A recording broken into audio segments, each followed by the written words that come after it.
2026 সাল এবং 25 সালে যে বিধানসভা নির্বাচন এবং পঞ্চায়েত নির্বাচনের মধ্যে হাড্ডাহাড্ডি লড়াই হতে চলেছে। এখানে রফিকুল বনাম আজমলের মধ্যে কংগ্রেস এবং এআইইউডিএফের মধ্যে। এই ধুবড়ী জেলায় ধুবড়ী লোকসভায় মোট 10টি বিধানসভার মোট জনসংখ্যা মুসলমান বসবাস করে 13,33,461 ভোট, 72.3%, অর্থাৎ প্রায় এই 70%ই হলো মুসলিম বসবাস করে। রয় জাতি বসবাস করে 93,234 জন, শতাংশ অনুযায়ী 5.1%। দাস জাতি বসবাস করে 46,929 জন, শতাংশ অনুযায়ী 2.5%। রাবরা জাতি বসবাস করে 46,804 জন, 2.5%। বার্মা বসবাস করে 38,168 জন, 2.1%। নাথ বংশ বসবাস করে 18,070 জন, শতাংশ অনুযায়ী 1.5 জন। চ্যানেলটি সাবস্ক্রাইবার এবং লাইক দিয়ে রাখবেন। 2024 সালে ধুবড়ী লোকসভায় জয়লাভ করে কংগ্রেস, কিন্তু এই 2024 সালে এই ধুবড়ী লোকসভায় কোন 10টার মধ্যে কোনটা 11টা বিধানসভার মধ্যে কোন দল কয়টি বিধানসভা লিড পায়? এখানে কংগ্রেস 10টি বিধানসভায় লিড পায় এবং এআইইউডিএফ একটি বিধানসভায় লিড পায় 2024 সালে লোকসভা ভোটের নিরীক্ষে।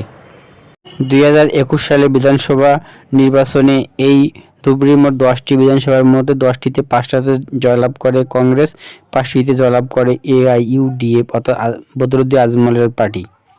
ধুবড়ী লোকসভায় অন্তর্গত এইখানে 2018 সালে পঞ্চায়েত নির্বাচনে ধুবড়ী লোকসভা পঞ্চায়েত সদস্য মোট 1,608 জন। এর মধ্যে এআইইউডিএফ 315টি পঞ্চায়েত সদস্য জয়লাভ করে, বিজেপি 283টি, কংগ্রেস 737টি এবং এজিপি পার্টি হলো 17টি এবং অন্যান্য স্বতন্ত্র প্রার্থী দল হলো 256টি। অর্থাৎ 2018 সালে পঞ্চায়েত নির্বাচনে ধুবড়ী লোকসভা এখানে 737টি এবং এআইইউডিএফ 315টির মধ্যে এবং বিজেপি 283টির মধ্যে লড়াই হয়ে এগিয়ে থাকে কংগ্রেস। 2024 সালে এই ধুবড়ী জেলাটি জয়লাভ করে কংগ্রেস। এই আসনটি কিন্তু আজমলের শক্তিশালী সংগঠন দল ছিল, কেন্দ্র ছিল। 24 সালে জয় করে কংগ্রেস থেকে রফিকুল হাসান তিনি ভোট পান 14,71,885 ভোট, শতাংশ অনুযায়ী হলো 59.99% এবং এখানে কংগ্রেসের ভোট বৃদ্ধি পায় 30%, বিশাল একটা ভোট বৃদ্ধি পায়। এআইইউডিএফ এর এখানে ভোট পায় 4,59,409 ভোট, শতাংশ অনুযায়ী 18% এবং এআইইউডিএফ এর ভোট মাইনাস হয় 23.94%। এজিপি পার্টি এখানে ভোট পায় হলো 4,38,594 ভোট, 17.28%। এজিপি পার্টির ভোট মাইনাস হয় 5.84%।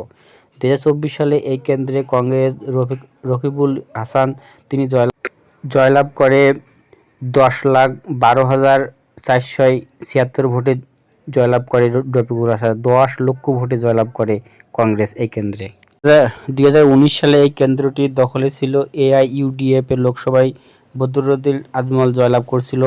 তিনি ভোট পায় 7,18,764 ভোট, 42% ভোট পায় এবং কংগ্রেস এখানে আবু তাহের ব্যাপারে তিনি ভোট পান 4,92,506 ভোট।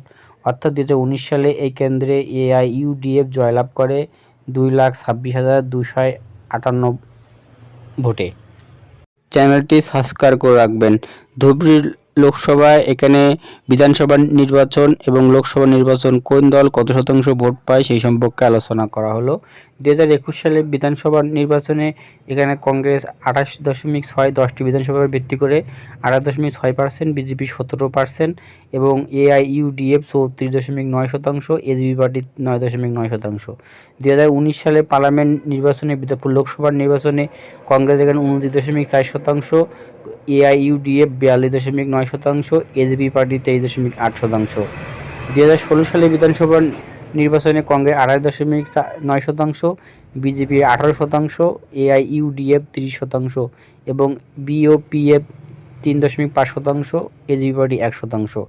2014 সালে লোকসভা নির্বাচনে কংগ্রেস এখানে 26.5%, বিজেপি 21.8%, এআইইউডিএফ হলো 43.3%, অন্যান্য দল সহ।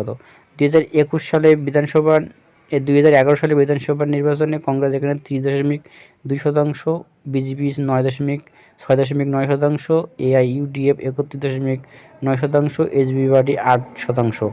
2009 সালে লোকসভা নির্বাচনে কংগ্রেস 34%, এআইইউডিএফ 51%। অর্থাৎ এই কেন্দ্রটি কিন্তু ধুবড়ী লোকসভাটি কিন্তু কংগ্রেস এবং এআইইউডিএফের মধ্যে হাড্ডাহাড্ডি লড়াই হয় অনেক আগের থেকে। এখন দেখা যাক 26 সালে এই 10টি বিধানসভা কার অধীনে চলে যায়। চ্যানেলটি ভালো লাগলে আপনারা সাবস্ক্রাইবার এবং লাইক দিয়ে রাখবেন। ধন্যবাদ।